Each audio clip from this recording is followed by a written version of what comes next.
बिस्मिल्लाहिर्रहमानिर्रहीम। नाज़रीन मोहतरम अस्सलामु अलैकुम वरहमतुल्लाहि वबरकातुहू। नाज़रीन मोहतरम, आज का हमारा जो टॉपिक है वो महर के हवाले से है कि बीवी को महर जो है वो कब दिया जाएगा।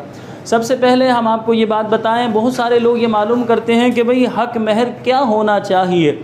हाँ, आजकल हमारे अवामुन्नास में बहुत सारी ऐसी चीज़ें भी आ गई जो हक महर बनने की सलाहियत नहीं रखती। सबसे पहले पॉइंट की बात इसे जहन में बिठा लें, हक महर जो है वो माल होगा। जैसे एक जगह हम निकाह पढ़ाने के लिए गए, वहाँ पर जो है खातून ने कहा भाई 1 लाख दरख्त जो है मेरा शोहर लगाएगा, ये मेरा हक महर है। तो देखिए ये 1 लाख दरख्त हक महर नहीं हो सकता। हाँ, ये हो सकता है 1 लाख दरख्त के जो पैसे बनते वो पैसे इन खातून को दे दे और वो दरख्त लगा दें, ये हो सकता है। इसी तरह हज की कोई बोल दे कि भाई मुझे हज करा दे महर में, तो हज नहीं हो सकता महर में। हाँ, हज के पैसे जो है वो अदा कर दे शोहर और उन पैसों से जो है हज कर लिया जाए, तो ये समझ में आता है। तो जो चीज़ माल बनने की सलाहियत रखती है, यानी जो माल होता है वही हक महर होता है। इस बात को आपने जहन में बिठा लिया। अब आइए, हक महर कितना होता है बीवी का?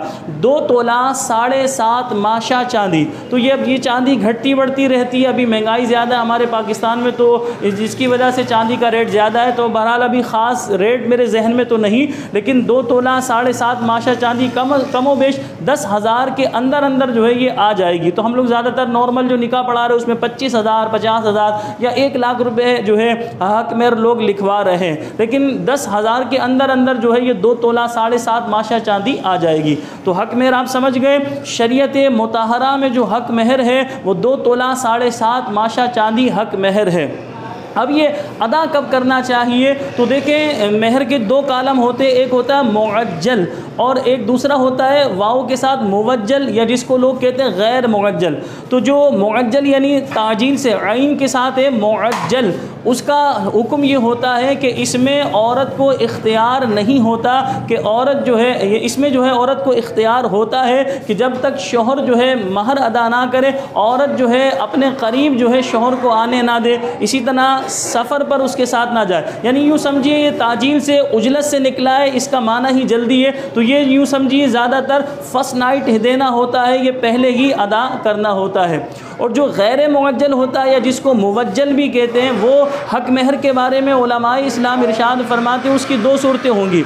या तो शौहर जो है तलाक़ देगा, तलाक़ देने की सूरत में वो महर अदा किया जाएगा, या बीवी का इंतकाल होता है तो अब वो हक महर जो है वो बीवी की जायदाद में डाला जाएगा। या इसी तरह शौहर का इंतकाल होता है तो शौहर की जब विरासत तकसीम की जाएगी उस विरासत में से जो है वो महर निकाल कर जो है बीवी को दिया जाएगा। तो बहरहाल इसमें ये गैर मुअज्जल जो होता है इसकी एक मियाद होती है, यानी इसकी जो है एक मुद्दत लिखवानी चाहिए, लेकिन उमूमन जो हम निकाह पढ़ाते हैं उसमें जो है कोई मियाद नहीं लिखवाई जाती। अब मियाद नहीं लिखवाई जाती तो लिहाजा ये ताख़ीर से दिया जाता है। तो इसकी 2 सूरतें होंगी, या तो जो है जब शौहर का इंतकाल होगा तो उसकी जायदाद में से निकाल कर बीवी को हिस्सा दिया जाएगा, या इसी तरह बीवी का इंतकाल होता है तो बीवी की जो जायदाद बनेगी उसमें शौहर से लेकर जो उस जायदाद में प्रॉपर्टी में मिलाकर जो है उससे तरके को तकसीम किया जाएगा, या शौहर अपनी बीवी को तलाक देता है तो अब ऐसी सूरत में ये महर दिया जाएगा। महर का क्या हुक्म है? तो याद रखें, महर देना ये शरई एतबार से वाजिब है।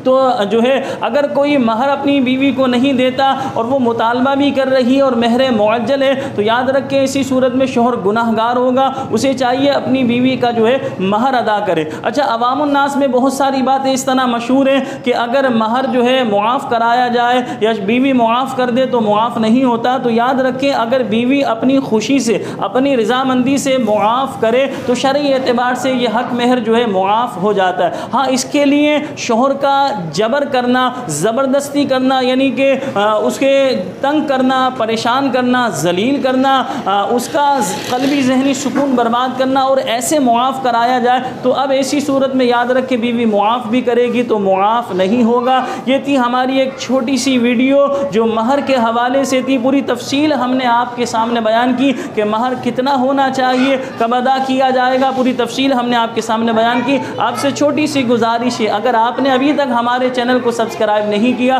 तो आप हमारे चैनल को सब्सक्राइब कर लीजिए। इस पर टोटल जो वीडियोस अपलोड की जाती हैं वो कुरान और हदीस के मुताबिक होती हैं, इस्लामिक होती हैं। मुझे अपनी दुआओं में याद रखिएगा। अस्सलामु अलैकुम वरहमतुल्लाहि वबरकातुहू।